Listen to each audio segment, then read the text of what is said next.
Loh, kenapa ini airnya naik terus? Tolong! Apa yang terjadi? Hai teman-teman semua, aku Lala. Hari ini kita akan bertualang dan mencari tahu tentang banjir. Kalian siap? Ayo kita mulai. Banjir adalah ketika air meluap ke daratan yang biasanya kering. Seperti kalau kita menumpahkan segelas air di meja, tapi ini jauh lebih besar. Serem kan? Banjir bisa muncul di mana aja loh. Di jalan, di rumah, di pasar, bahkan di sekolah.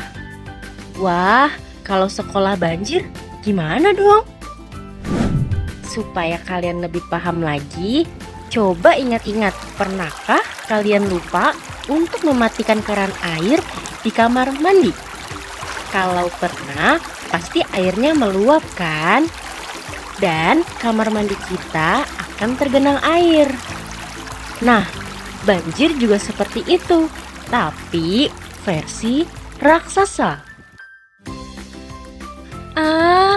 Kok aku kebanjiran? Aduh, kita harus cari tahu kenapa ini terjadi. Ada 4 penyebab kenapa banjir bisa terjadi. Yang pertama, ada hujan deras. Saat hujan turun dengan deras terus-menerus, air nggak bisa langsung terserap ke dalam tanah. Yang kedua, sampah menumpuk di selokan. Kalau saluran air penuh sampah, airnya nggak bisa mengalir, jadi tergenang deh. Ih, kotor banget. Yang ketiga, penebangan liar. Pohon itu penting banget, mereka menyerap air hujan. Kalau pohonnya ditebang, air langsung mengalir ke permukaan. Dan yang keempat, terlalu banyak aspal dan beton. Aspal dan beton bikin air susah meresap ke tanah. Jadinya air meluap dan yap, terjadi banjir deh. Banjir itu gak cuma bikin repot, tapi juga bisa berbahaya loh. Coba lihat ini. Yang pertama, rumah terendam. Rumah kita jadi penuh air, perabotan rusak, dan semuanya jadi basah. Yang kedua, sekolah terganggu. Sekolah jadi tutup, belajar terganggu. Wah, ini gak akan seru. Dan yang paling parah, yaitu bahaya kematian. Kalau banjirnya deres banget, bisa menyeret orang. Dan ya ampun, ini bahaya banget. Selain itu, air banjir itu nggak kayak air kolam renang. Air banjir itu kotor, penuh bakteri yang bisa bikin kita sakit. Dan nyamuk-nyamuk suka banget sama genangan air. Bahaya banget kalau mereka berkembang biak. Kita harus bertindak. Ini dia cara supaya banjir bisa dicegah.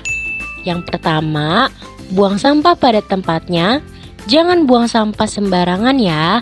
Pastikan masuk ke tempatnya. Lebih baik lagi kalau kita bisa membuang sampah berdasarkan jenis sampahnya. Dan yang kedua, menanam pohon. Ayo hijaukan lingkungan kita dengan menanam pohon. Dan yang terakhir, kita harus membersihkan saluran air secara rutin. Pastikan selokan dan sungai bersih supaya air bisa mengalir dengan baik.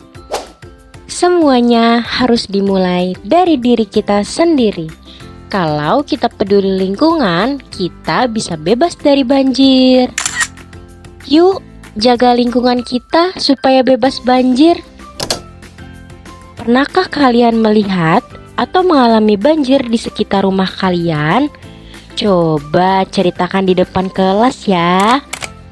Terima kasih telah belajar bersama. Sampai jumpa di petualangan berikutnya.